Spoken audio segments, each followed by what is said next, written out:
오늘 본문 말씀 보면은 12절에 이런 말이 나옵니다. 예수께서 요한이 잡혔음을 들으시고 그랬습니다. 요한은 어떤 사람입니까? 우리가 3장에 보면은 그러면 나오죠. 3장은 연결되니까. 3장 1절에 보면은 3장 1절에 보면 그때 세례 요한이 이르러 유다 광야에서 전파하여 말하되 회개하라 천국이 가까이 왔느니라. 천국이 가까이 있다는 거예요. 세례 요한은 앞에 말한 것처럼 이 말씀은 역시 이사야서 40장 3절 말씀을 그대로 응하려 세례원이 왔죠. 세례원은 뭐 하는 사람이요? 왕의 대로를 준비하러 오는. 그러면서 이제 세례를 전파하죠. 5절에 보면은 이때 예루살렘과 온 유대와 요단강 사방에서 다 그에게 나와 자기들의 죄를 잡아가고 요단강에서 그에게 세례를 받았다. 세례요한이 세례를 베풀었다는 얘기죠. 세례요한이 그리스도가 약속대로 새 언약의 중보자이신 예수님이 우리 구원자로 이 땅에 오실 것을 예비하면서 회개하라 천국이 갔다 선포하니까 세례요한에게 세례를 받으러 나왔어요. 이때 이 세례는 뭐냐? 제사함에 대한 세례예요.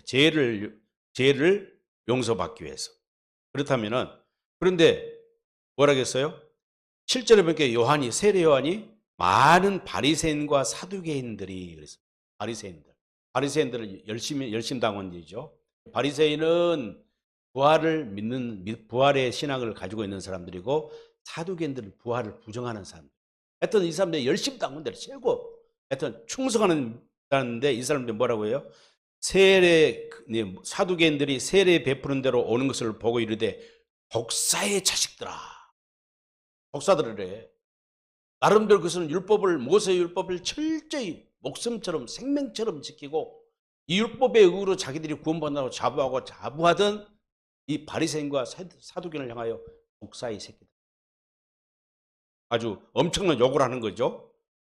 누가 너희를 가르쳐 임박한 진노를 피하려 하느냐. 그러므로 회개에 합당한 열매를 맺고 속으로 너희가 아브라함의 자손이라고 말하지 마. 육신의 혈통으로 너희가 아브라함의 후손이라고 해서 아브라함의 자손이 아니라는 새로운 복음의 비밀을 세례 요한이 나름대로 그들에게 선포하고 있는 거예요. 이 말은 무슨 말이에요? 곧 너희들이 심판의 때가 다가왔다 그 말이에요. 누가 오심으로? 그리스도가 이 세상에 오심으로. 새로운 천국 대신 그분이 오심으로. 회개하리 천국이 가깝다는 누가 온다는 거예요? 천국 대신 그리스도가, 천국 대신 예수가 이 땅에 오시는데 심판의 때가 다가왔다 그 말이에요. 그러면서 10절에서 이미 도끼가 나무 뿌리에 놓였으니 좋은 열을 맺지 아니하는도다. 나무마다 찍혀 불에 던지리라. 그러면서 11절에 놀라운 말씀을 합니다. 나는 너희로 회개하기 위하여 물로 세례를 베풀거니와 내 뒤에 오는 이는 나보다 능력이 많으시니 나는 그의 신을 들기도 감당하지 못하겠노라. 그는 성령과 불로 너희에게 세례를 베풀 것이다. 자, 회개하라고 외친 다음에 세례에 대한 회개하라고 외친 다음에 바리새인과 서기관들 유대인들이 요단강으로서 자기에게 세례를 받으러 오는 것을 보고 사의 자식들과 이야기하면서 무슨 말을 하느냐? 나는 너희에게 제3의 세례, 물세례는 제3의 세례죠. 물세례를 주거니와 내 뒤에 오시는 분은 누구라고요? 하나님이 오시는데 그리스도가 오시는데 그분은 나는 그분의 신발끈도 하는 능력도 자격도 못 된다고. 그분이 오신다는 거예요. 그런데 그분은 뭐라고 그래요? 성령과 불로 세례를 베풀겠다. 그러니까 어떤 사람들은 성령을 불받으라고 그러더라 자꾸. 잘못된 것들입니다. 노래도 그런 노래가 찬양이 있어. 성령의 불. 성령이면 불입니까? 때로는 하나님이 불으로 역사할 때 있어요. 구약 시대에도 보면은 전쟁하고 할 때는 하나님이 불같이 역사하실 때 있습니다. 진노하시고.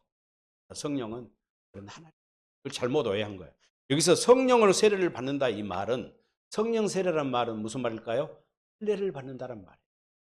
아브라함에게 전한 창세기 17장에 저는 영원한 언약, 할례. 그리고 또 불세례를 준단 말은 무슨 심판의 불이에요. 이미 도끼가 나무 뿌리에 놓였다. 그리고 12절 보세요. 손에 키를 들고 자기의 타작마당을 정하게 하사 알곡은 곳간에 죽정이는 어디로 꺼지나 불에 태우라. 이 심판을 말하는 거예요. 이 불세례는 심판의 불을 말하는 거예요. 그런데 요즘도 주의 종들의 설교를 들어보면 그렇다. 여러분 불세례를 받으십시오. 성령의 불로 받으십시오. 저주받으라는 이야기예요. 저주받는.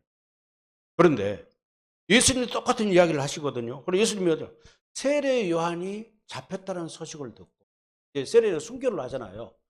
그런데 자기 앞서는 누가복음 16장 16절에 보면은 구약의 세례 요한 때까지가 율법과 구약의 선지자의 끝이라 그랬어요. 예수 그리스도가 오시면 새로운 시대가 신약 시대가 새로운 세상이 열리는 거예요. 그런데 세례 요한이 붙잡혔는데 예수님은 구하러 가지도 않아요. 우리 같으면 구하러 가야 될 거 아니에요. 근데 구하러 가지 않아. 그런데 이때부터 12절을 보니까 갈릴리로 물러가셨다가 12절, 13절과 14절에 보면은 16절까지 보면은 이사야서 9장 1절에 2절 말씀을 그대로 인용합니다. 이사야 선지자가 예수님이 오시기 700년 전에 예수님께서 이방의 땅 갈릴리에 하나님의 교회를 예수님의 교회를 세우겠다는 것을 예언해 놨습니다. 세례 요한이 붙잡혀서 순교당하기 직전에 그때부터 이제는 복음의 바토를 구약의 마지막 선지자인 세례 요한으로부터 받아서 참된 복음이시고 천국이 되신 그리스도께서 이제 사역을 시작하시는데요. 사역의 시간에 17절에서 뭐라고 했어요? 이때부터 예수께서 비로소 전파했다. 이걸 갖다가 마가복음 1장을 한번 보겠습니다. 마가복음 1장에 한번 보세요. 마가복음이 어떻게 표현했냐 보면은 마가복음 1장 14절 15절을 보면은 요한이 잡힌 후 예수께서 갈릴리에 오셔서 하나님의 복음을 전파하며, 그러니까 이제 무슨 말이 생략되어 있어요? 이사야서 9장 1절 2절 말씀, 그 예언의 말씀, 구약의 말씀이 기록하지 않았어요. 마가는 아예 기록을 빼버리고 예수께서 요한이 잡히신 후에 예수께서 갈릴리로 오셔서 하나님의 복음을 전파하여, 누구의 복음을? 하나님의 복음을 전파하여 이르시되 때가 찼고 하나님의 나라가 가까웠으니 회개하고 복음을 믿으라. 이게 중요한 말이에요. 저 틀리죠? 마가와 마태가 표현하는 말이 달라요. 그러니까 마태는 회개하라, 천국이 가까웠다. 복음을 전파하다. 복음. 그런데 마가는 마가복음 1장 1절에서도 뭐라고 했어요? 그리스도의 복음의 시작이라고 딱 선언을 해요. 마가복음에서는 복음의 관점을 둡니다. 그럼 우리가 복음을 하나님의 복음이라고 말했는데 복음을 뭘 말하는 거예요? 예수님 자신이 복음인 거예요. 천국은 누굽니까? 예수님 자신이 천국이에요. 자, 그렇다면은 오늘 제가 여러분들에게 회개하고 천국이 가까웠음을 믿어야 된다고 설교 제목을 정했어요. 과연 세례원이 회개하라 천국이 가까웠다는 말과 예수님께서 회개하라 천국이 가까웠다는 복음을 전하는 말이 어떤 차이가 있을까?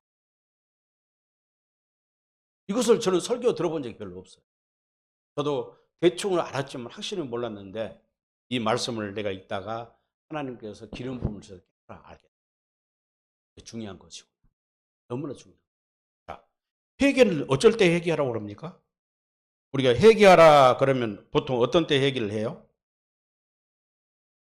회개하라 그러면 보통 회개는 죄를 지었을 때 회개하는 것이죠. 그렇죠? 자, 죄를 지으면 회개를 하는데요. 마가복음 17장 72절에 보면 베드로의 회개가 나옵니다. 예수님께서 네가 새벽닭을 울기 전에 3번 나를 부인할 거라 그 말을 했잖아요. 그런데 베드로가 예수님을 부인했어 안 했어요? 부인을 했어요.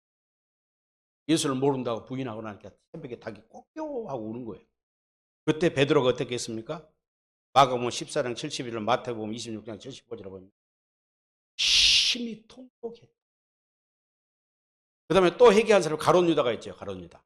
가룟유다 마태복음 27장 3절에서 예수님을 은 30냥에 팔아먹고 나서 예수가 십자가에 죽게 되니까 어떤 일을 합니까?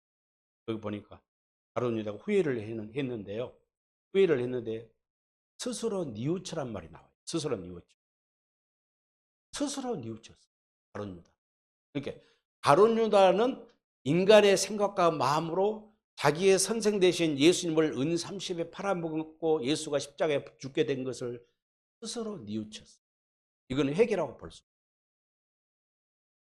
그러니까 회개란 말은 뭐냐? 돌이킨다는 거예요.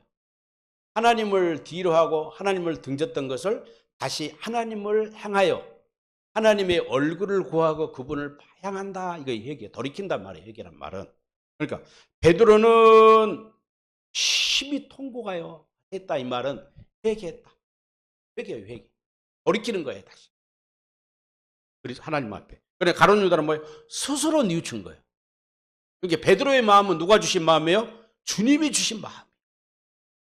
주님이 베드로의 마음에 찾아오셔서 주님이 십자가를 지는 것이 로마서 5장 8절 말씀처럼 하나님께서 택한 백성을 향하신, 저와 여러분 우리를 향하신 하나님의 사랑의 확증이라는 걸 깨닫는 마음을 주신 거예요. 깨닫는 마음을 받는 순간 통곡하고 심히 통곡했다. 그런데 하나님은 가룟유다에게는 주님은 찾아오지 아니하신 거예요. 주님의 마음을 주지 않았기 때문에 가룟유다는 여전히 마귀의 종이에요. 사단의 종노를 하고 있기 때문에 인간의 도덕적 윤리적인 어떤 관점에서 자기가 은삼심을 팔아먹고 그걸 성전고에 던지기는 던졌지만 그것마저 던져 회개를 할 줄 몰라요. 그래서 뭐라고 했어요? 스스로 자의로 인간의 생각 방법으로 뉘우쳤을. 이게 이제 다른 포인트입니다. 다른 포인트예요. 자, 그렇다면은 오늘 우리가 이제 이 마태복음 1장에 4장에 나오는 회개와 천국은 무슨 관계가 있느냐? 회개하라 천국이. 그러면 쉽게 말해서 세례 요한이 말한 이 회개란 말은 다른 말 보면요. 더 쉽게 말하자면 회개란 말은 자기 부인. 자기 부인. 자기 부인이죠. 자기 부인입니다. 마태복음 16장 16절에서도 그런 이야기가 나오죠. 마태복음 16절. 예수님께서 누군지 내 제자가 되려면 뭐라고 했어요? 자기를 부인하고 자기 십자가를 지고 따르라. 자기 부인. 자기 부인은 뭐예요? 회개하고 자기 십자가를 지라. 자기 부인은 회개하라는 말이고 십자가를 지는 것은 자기를 다 내려놓고 네가 가지고 있는 모든 것을 포기하라. 네가 가지고 있는 소유를 버려라. 소유를 버리면 누가 줄 것이다? 하늘에서 너에게 보화를 줄 것이다. 이 말이에요. 같은 말이에요. 그러니까 회개한단 말은 하나님을 돌이키는 것인데 이 회개라는 것이 언제 나오느냐? 우리가 이제 신학교에서 신학을 배울 때 조직 시간을 배우는 구원의 서적이라는 게 있어요. 구원의 서적. 있고 뭐 순서가 다 있어요. 그런 게 사실 그런 신학적으로 사람들이 만들어놓은 조직 신학에서 만들어 놓은 것이고 새 언약은 복음의 의미는 좀 다릅니다. 그래서 그러면 회개가 언제 되느냐? 회개라는 이 시점이 있어. 이걸 중요시 해야 돼. 회개라는 말을 잘 이야기 않거든요. 목사님들 설교하면서. 오늘 여러분들이 회개를 해야 돼. 그리고 가끔 우리가 그랬죠. 여러분 오늘 예배드리러 나왔습니다. 설교 듣기 전에 여러분 주여 삼창 부르고 나중에 이제 기도에 대해서 내가 또 설교를 하면 주여 삼창 부르고 이 시간 여러분 일주일 동안 지은 죄를 회개합시다. 그럼 주님이 용서해 주실 것입니다. 용서해 주십니다. 기도를 해요. 그런다고 회개가 될까요? 이런 회개는 어떤 회개예요? 가룟유다. 가룟유다의 회개예요. 가룟유다의 회개. 스스로 뉘우친 거예요. 스스로. 누가? 목사님이 강단에서 여러분 주여 삼창 부르고 스스로 뉘우칩시다. 이 말이에요. 이 말이에요. 회개라는 절대 인간의 생각과 마음으로 되어지는 것이에요. 누가 이 말? 믿음이 들어와요. 믿음이 들어와요. 그러니까 아까 앞에서 마태복음 3장에서 말할 때 세례 요한이가 3장 2절에서 회개하라 천국이 가깝다. 이 말은 무슨 말이에요? 여기서의 회개는 어떤 도덕적 윤리적인 세상적인 죄를 말하는 거예요. 다시 말해서 모세의 율법을 너희들이 지키지 않은 죄를 회개하라고. 왜? 이제는 복음의 시대가 왔다. 내 뒤에 복음이신 천국이신 예수님께서 구약의 모든 율법과 선지자의 강령에서 약속하신 모든 그분이 누구예요? 새 언약의 중보자로 내 뒤에 주님이 그리스도가 예수님이 오시는데 그분이 오시면은 너희를 심판하게 될 것이다. 의와 불의, 정의와 불의에 대해서 심판하실 것이니까 해결하는 거예요. 그러니까 세례 요한의 회개는 어떤 회개냐 하면은요, 율법을 지키지 않은 죄를 회개하라. 이해가 되십니까? 육신의 생명에다가 다시 말해서 가룟 유다와 같은 스스로 뉘우치라고 말했어서 너희가 뉘우치. 왜? 이때까지 성령이 아직 고의 성령이 오시기 안 했을 때예요. 예수님이 아직 나타나지. 예수님의 출생은 마리아의 몸에서 태어나서 예수님이 나이는 먹고 30세가 다 됐지만은 아직 예수님이 하나님의 복음 사역을 시작하지 아니할 때이기 때문에 회개하라 천국이 가깝다고 선포한 거예요. 그러면서 뭐라고 그랬어요? 나는 제사함을 얻게 하는 물세례를 주거니와. 그러니까 물세례는 뭐예요? 이 더러운 것을 우리 육신을 씻어내는 거예요. 근데 내 뒤에 오는 분은 무슨 세례를 준다고요? 성령으로 세례를 줘. 성령 세례. 그 성령 세례는 어떤 세례예요? 우리가 다시 복음을 믿음으로 그리스도를 통해서 그리스도 안에서 새 생명으로 다시 태어난다. 태어나는 세례예요. 전혀 다릅니다. 이걸 갖다가 할례라고 구약에서 할례라고 그래요. 할례. 그리스도의 할례. 골로새 2장 11절을 말한 대로 그리스도의 할례는 육신의 몸을 벗어버리는 것이에요. 육신의 생각과 마음을 벗어버리고 그리스도의 마음과 생각으로 살게 되는 것. 에베소서 6장 3절에서 말한 것처럼 주 예수 그리스도와 연합하는 세례를 말해요. 연합하는 세례. 같은 이야기입니다. 그렇게 전혀 다른 세대예요. 세례. 그래서 예수님께서 이제 선포한 세례는 뭐냐면은, 예수님께서 회개하라 천국이 가깝다는 세례는 뭐냐면은, 예수님이 지금 당장 내가 세례 요한이 외치는 것처럼 내가 하나님 나라가 되었으니 지금 내 앞에서 회개하면은 너희들이 성령 세례를 받은다. 성령 세례를 줄 것이다. 이 말이 아니에요. 왜 그래요? 문장의 니은을 보세요. 이때부터 예수께서 비로소 전파에 이르시되 회개하라. 천국이 가까이 왔다는 거예요. 그러니까 예수님이 당장 지금 세례 요한처럼 어떤 제사함의 세례를 베푼다며 성령 세례를 예수님이 당장 베푼다면 가까이 왔느니라는 말을 표현할 필요가 있어요, 없어요? 할 필요가 없죠.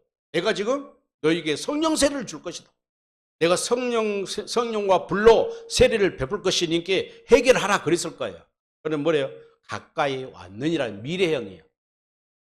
이 말은 우리가 새 언약과 관련되어 있어요. 새 언약. 예수님이 언제 다시 오시겠다는 거예요? 내가 육신의 몸을 입은 내 몸으로는 이 성령의 세례를 할례를 베풀 수 있어요. 인간의 죄를 속하기 위해서는 피를 흘려야 되고 그 피를 흘린 다음에 영으로 다시 어디 와야 돼요? 믿는 자의 마음속으로 찾아오세요. 이게 복음을. 그러니까 예수님께서 회개하라는 세례는 성령 세례와 관련되어 있어요. 회개는 언제 되느냐? 회개는 아까 말씀드렸습니다. 가룟 유다가 회개한 것처럼 스스로 뉘우치는 것이 회개가 아니라 회개는 주님이 내 안에 찾아오심으로써 자, 보세요. 복음의 원리를 설명합니다. 예수님께 육신의 몸을 입고 오셔서 십자가에 고난당하시고 죽으셨습니다. 그래서 내가 이제 다 이루었다. 이뤘다는 건 뭐예요? 새 언약을 이루기 위한 준비가 다 끝났다. 십자가에 죽으시면 우리 죄가 소환받은 거 아니에요.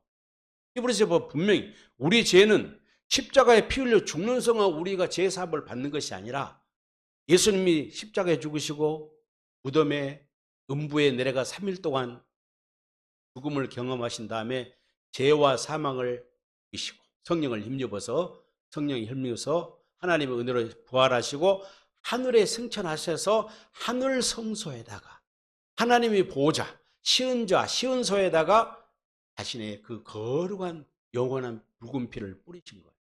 그때 우리 인류 죄를 다 속하신 거예요. 아담 이후에 모든 사람의 죄를 딱 속했어요. 근데 그 죄를 속함은 법적 효력이 있어요. 죄를 다 용서하기는 했는데 그 죄 법적으로 의롭다함을 받으려면은 반드시 뭘 믿어야 돼요? 복음을 믿지 않으면 그 죄 속함의 효력이 역사하지 않아요. 무슨 말인지 아시겠죠? 자, 대한민국 법은 대한민국 영토 안에서만 법의 효력이 있습니다. 그렇죠? 일본국의 국가법은 일본 영토 안에서만 법적 효력이 있는 거예요. 미국의 법은 미국 영토 안에서만 그 법적 효력이 있는 거예요.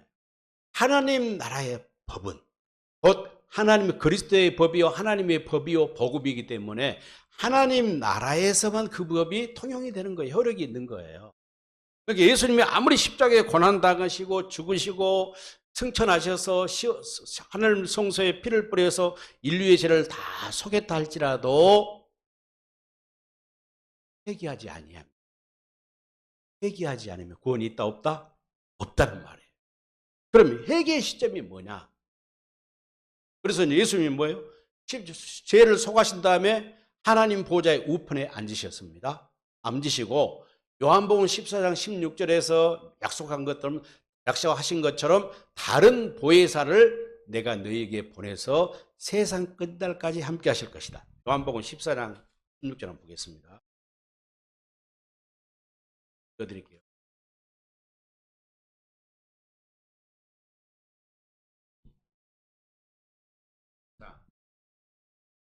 내가 아버지께 구하겠으니 그가 또 다른 보혜사를 너희에게 주사 영원토록 너희와 함께 있게 하리라.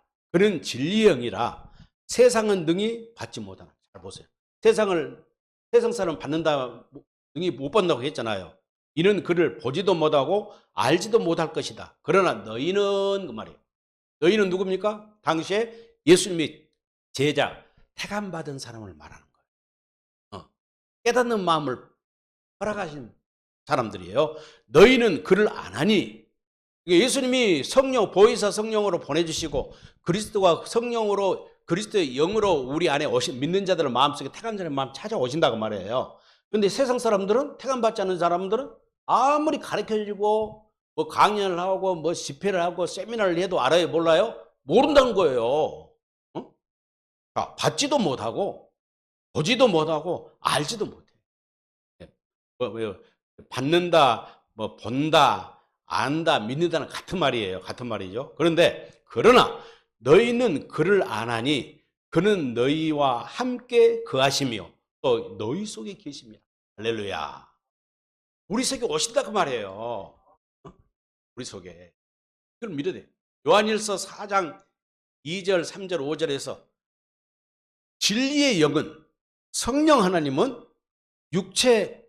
진리의 영을 믿는 사람은 진리의 영을 가지고 있는 사람은 그리스도가 육체 안에 오신 것을 믿는 사람. 할렐루야. 그리스도가 우리의 육체 안에 찾아오신 것을 믿지 아니한 사람은 아무리 신학 박사고 예수를 10년, 50년, 80년을 믿고 목사, 장로, 선교사 뭘 했더라 할지라도 그 사람은 적그리스도예요. 그리스도를 반대한 자예요. 그리스도와 원수된 자예요. 반드시 우리 안에 찾아오셔야 돼요. 우리 안에 찾아오시다는 뭐 이것이 새 언약이에요. 복음이고. 그렇잖아요. 찾아오신 예수님 우리가 구하라고 그랬잖아요. 성령을 구하니까 성령으로 찾아와.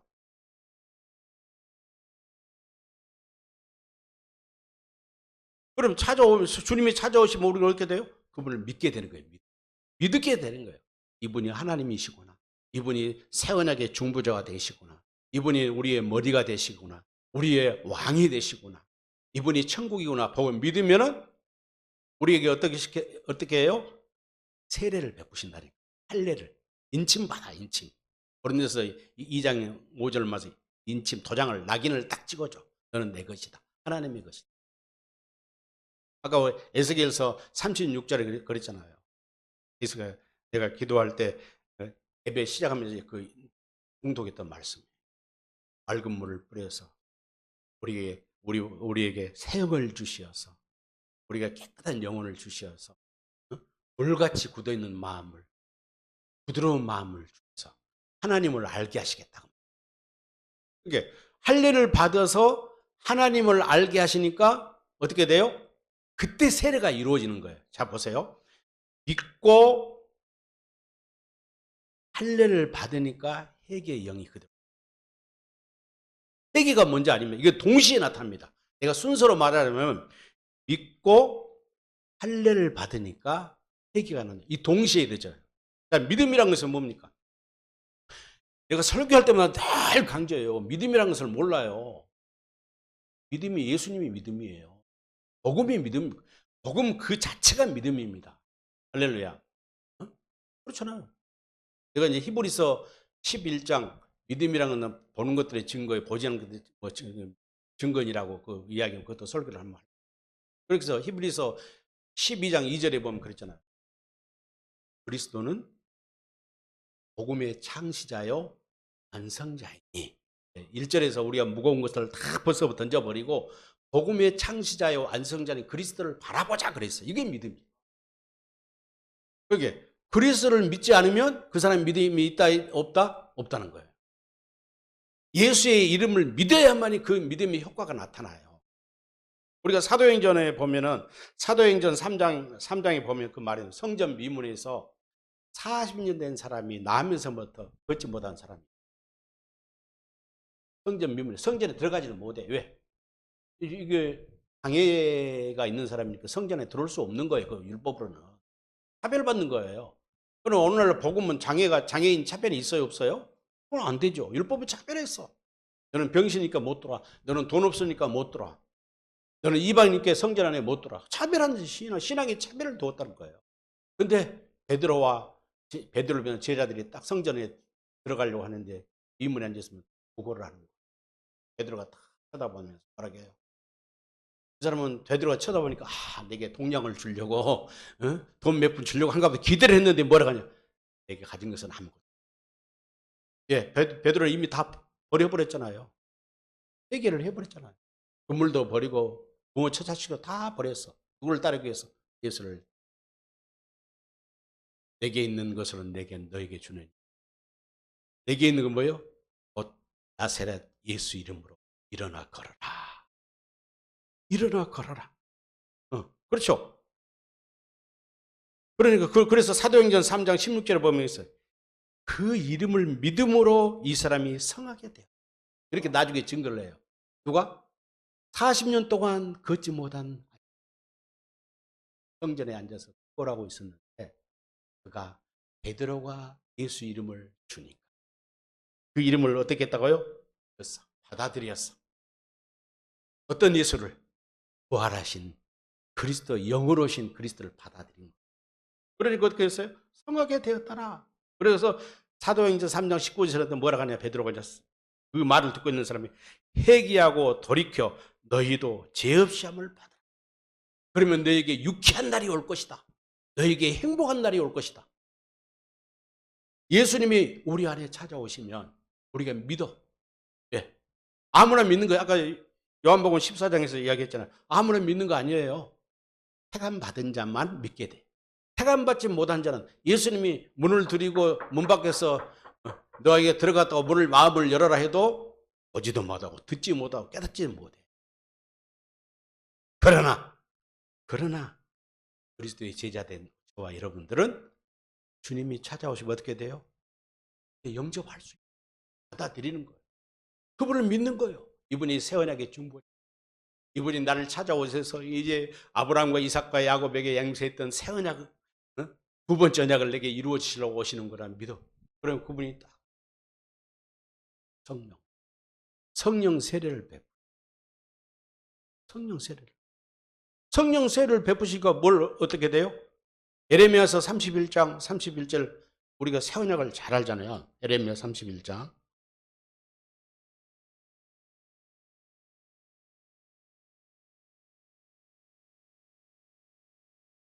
예레미야 31장, 예레미야 33장 33절 뭐 이런 말이 나옵니다. 그날 후에 내가 이스라엘 집과 맺을 언약은 이러하니 곧 내가 나의 법을 그들의 속에 두며 그들의 마음에 기록하여 나는 그들의 하나님이 되고 그들이 내 백성이 될 것이다. 여호와의 말씀입니다. 그 다음에 34절이요. 34절. 그들이 다시는 자기 각기 이웃과 형제를 가리켜 이르기를 너는 여호와를 알라 하지 않을 것이니 이는 작은 자로부터 큰 자까지 다 나를 알기 때문이라. 내가 그들의 악행을 사하고 다시는 여기를 세 번역 쉬운 성경을 한번 쉬운 성경 34절을요. 공동번역으로 34절 공동번역으로 보겠습니다. 읽겠습니다. 시작. 내가 그들의 잘못을 다시는 기억하지 아니하고 그 죄를 용서하여 주리니 다시는 이웃이나 동기끼리 서로 깨우쳐 주며 야의 심정을 알아드리자고 하지 않아도 될 것이다. 높은 사람이나 낮은 사람이라 내 마음을 모르는 사람이 없으니까. 내 마음이 누구예요? 하나님의 마음을 모르는 사람이 없다는 거예요. 이거 잘 보세요. 내가 그들의 잘못을 다시는 기억하지 아니하고 그 용서를 용서하여 주리니. 우리가 해결을 하면 하나님이 용서해 준단 말이야. 세상의 도덕과 요보세 율법은 우리가 잘못을 회개하면 용서받아. 세상의 죄도 마찬가지잖아요. 사람이 폭력을 하고 살인하고 사기를 치고 어떤 죄를 했어도 회개하지 않고 스스로 뉘우치고 뻔뻔한 놈은 어떻게 죄가 가중처벌이 돼요. 벌이 더 무거워져. 그런데 자기 잘못을 뉘우치고 내가 잘못해서 실수를 했습니다. 판사님, 검사님, 내가 다시는 죄를 짓지 않겠습니다 하면 어때요? 감형이 돼.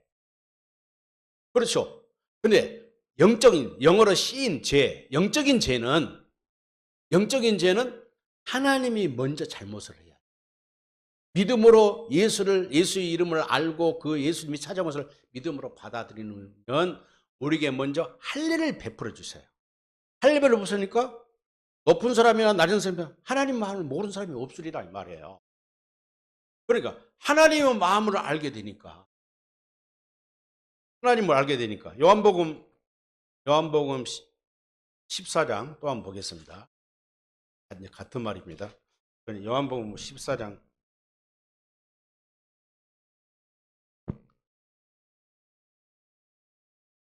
요한복음 14장 잘하는 대로 26절 요한복음 26절 보면은요.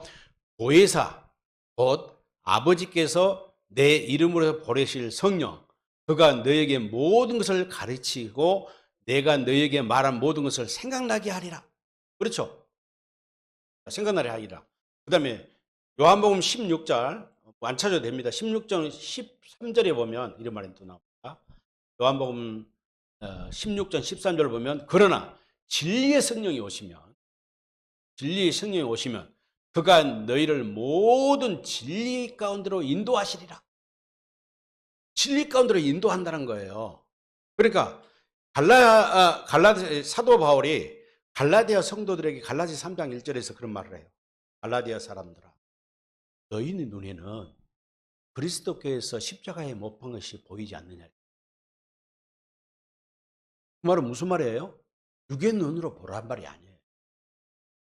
그 십자가의 아카페 사랑이 하나님의 마음을 알아 그 말이에요. 하나님이 우리를 얼마나 사랑하시기에 독생자를 내어주기까지 그 목숨을 내어주기에 우리를 구원하시는 그 사랑을 깨달으라고 말씀을 통해. 이 말은 무슨 말이에요? 깨닫는 안다. 우리가 에베소서 3장 15절 16절에 그 이야기를 하잖아요.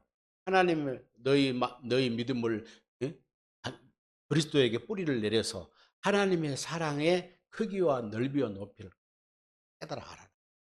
그러면 인간의 지식을 초월한 하나님의 사랑을 알게 될 것이다.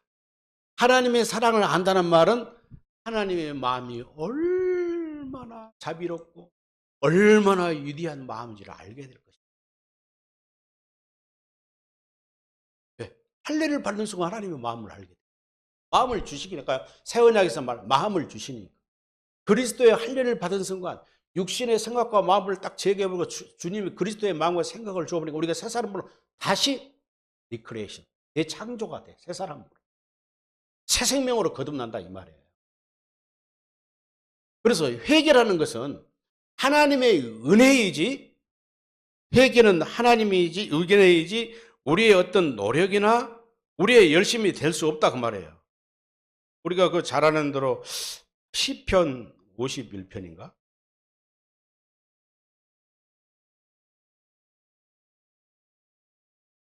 찾아야 됩니다. 시편 51편 보면은 이런 말이 납니다. 51편 10절을 보면 하나님이여 내 속에 정한 마음을 창조하시고 내 안에 정직한 영을 새롭게 하소서. 나를 주 앞에서 쫓아내지 마시며 주의 성령을 내게 거두지 마소서. 성령을 거두지 말라는 거예요. 그 다음에 17절 하나님께서 구하시는 제사는 상한 심령입니다. 할렐루야. 하나님께서 구하는 제사는 상한 심령이지 우리가 막 줄고 나서 막 날뛰고 노래 부르고 박수치고 그게 참된 예배가 아니다 그 말이에요. 제사는 상한 심령이라 하나님이여 상하고 통이하는 마음을 주께서 멸하지 아니하시리. 이 말은 뭐예요? 상하고 통이한 심령은 마음에 할례를 받음으로 주 예수 그리스도와 연합하는 세례, 하나 되는 세례를 받음으로써 우리에게 어떤 마음이 생겨요? 세례를 받는 순간 하나님 마음이 내게 들어오니까 그리스도의 마음이 들어오니까 하나님의 사랑을 그때서 알게 돼. 그때야. 진리의 말씀으로 아까 요한복음 17장 13절 말씀처럼 성령이 오시면 우리를 진리의 성경 말씀을 끌고 들어가니까 14장 27절에 말한 것처럼 내가 너에게 말한 것이 생각나게 하고 가르쳐주고 깨닫게 해서 장래일을 말하리라. 우리가 선생님이 돼버려요. 깨닫게 하니까 우리에게 무슨 영이 터져요? 상하고 통일하는 마음. 상하고 통일하면 터져. 그때 토설을 하는 거예요. 하나님의 은혜를 알게 되니까 나를 사랑하시는 하나님의 사랑이 얼마나 위대한지를 깨닫으니까 나도 모르게 토설이 나와. 회개의 영이 작동을 한다고 말이에요. 그러니까 내 안에 오신 예수를 믿고 할례를 받으니까 그분이 내 안에 내게 그 이름과 마음을 주셔. 그 순간 할례를 받은 순간 우리에게 회개의 영이 딱 임하고 그리스도 안에 들어가 살게 돼. 그래서 그리스도 안에 살게 되니까 우리가 눈물을 흘려. 예수 안에 사니까 어떨 때는 기쁨의 눈물, 감사의 눈물, 회개의 영이 터져서 회개의 성령이라는 걸 가르쳐 주시고 인도하여 주시고 깨닫게 하시고 회개하게 하시는 거예요. 이게 성령의 역할이에요.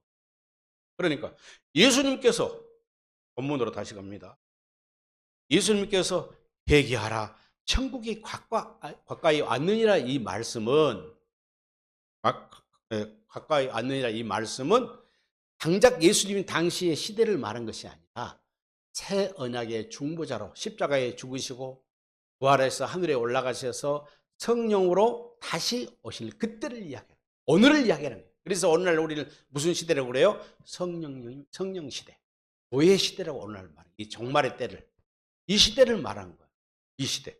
그러니까 이 시대의 회개는 우리 가룟 유다가 자기 스스로 뉘우치는 그런 회개가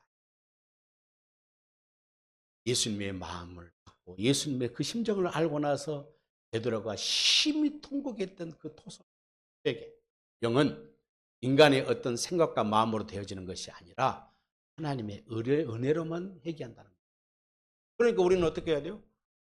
무시로 회개하는 삶을 살아요. 하나님의 사랑과 은혜를 깨달으면 깨달을수록 인간의 지식을 초월한 하나님의 사랑을 그리스도의 사랑을 알면 알수록 우리는 어떤 삶을 살아요? 날마다 회개하고 또 회개. 내가 회개하는 것이 아니라 회개케 해주시는 분이다. 이 사실을 믿을 때 우리가 어떤 사람이 되는 거예요? 주님께 참된 그리스도인이 된다는 것입니다. 기도하겠습니다. 하나님 아버지 감사합니다. 오늘 또 귀하고 복된 말씀을 통해서 깨닫게 하시고 진리를 알게 하시니 감사합니다. 하나님께서 우리에게 영광 홀로 받으시옵소서. 예수님의 거룩하신 이름으로 기도하옵나이다. 아멘.